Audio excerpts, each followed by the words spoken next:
Morning breakfast ரெஸ்டாரண்ட்டில் செய்யக்கூடிய ரவை ஸ்வீட் ஆப்பம் எப்படி செய்து பார்ப்போம்.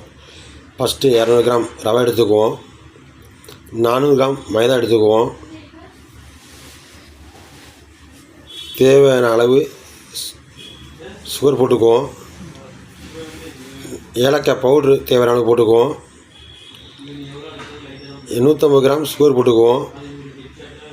சிறிதளவு சோடா மாவு போட்டுக்குவோம். சிறிதளவு உப்பு போட்டுக்குவோம். நல்லா கிண்டிட்டு ஒரு முட்டை ஒன்று ஊற்றிக்குவோம். நல்லா எல்லாம் சேர்ந்து நல்லா பிதறி விட்டு நல்லா லைட்டாக பிரட்டிக்கணும். நல்லா கிண்டின பிறகு தேவையான அளவு தண்ணி ஊற்றி நல்லா பிணைஞ்சிக்கிறணும். நல்லா தண்ணி ஊற்றி நல்லா பிணைஞ்சிக்கிறணும்.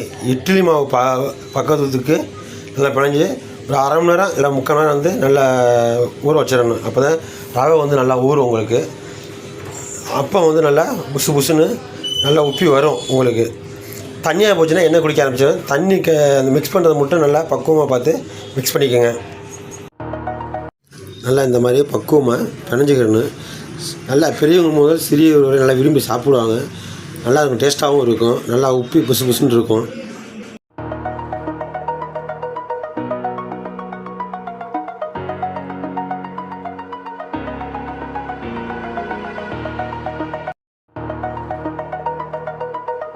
பாருங்கள், இந்த மாதிரி பக்குவமாக நல்லா பிணைஞ்சி தண்ணியை பக்குவமாக கரெக்டாக வச்சு ஊற வச்சிடணும். ஒரு மினிமம் ஒரு முக்கால் மணி நேரம் வச்சிடணும். அப்போ தான் வந்து அப்போ வந்து நல்லா புசு புசுன்னு வரும். பாருங்கள், மாவு இட்லி மாவு நல்லா தண்ணியாக இருக்கணும். ரொம்ப கொஞ்சம் தண்ணியாக போச்சுன்னா எண்ணெய் குடிக்க ஆரம்பிச்சிடும், பார்த்துக்கோங்க.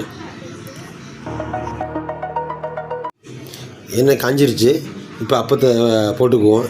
எண்ணெய் காஞ்சான்னு செக் பண்ணுறதுக்கு கொஞ்சம் மாவு எடுத்து போட்டிங்கன்னா தெரிஞ்சு போயிடும் உங்களுக்கு. அந்த பிஞ்சு வரும். அப்பத்தை போட்டாச்சு. அப்படியே லைட்டாக அப்படியே பரட்டி விடணும். பரட்டி விட்டுனா நல்லா புஷ்ஷு பூரி மாதிரி நல்லா உப்பி வரும் உங்களுக்கு. நல்லா சாப்பிட்றது நல்லா டேஸ்ட்டாகவும் இருக்கும். செஞ்சு பாருங்கள். அந்த பப்புள்ஸ்லாம் எல்லாமே விட்டுறணும். அப்போ தான் வெந்த பக்குவம். இல்லைடா அரைக்கரை வெந்திருக்கும், உள்ளே வேகாமல் இருக்கும்.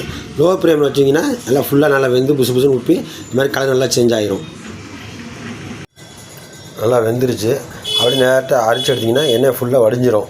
எண்ணெய் வடிஞ்ச பிறகு ஒரு தட்டில் இங்கிலீஷ் நியூஸ் பேப்பர் எடுத்து விரித்து வச்சுக்கோங்க. அதில் இதில் எடுத்து இந்த அப்பத்தை எடுத்து வச்சிங்கன்னா எண்ணெய் ஃபுல்லாக வடிஞ்சு சாப்பிட நல்லா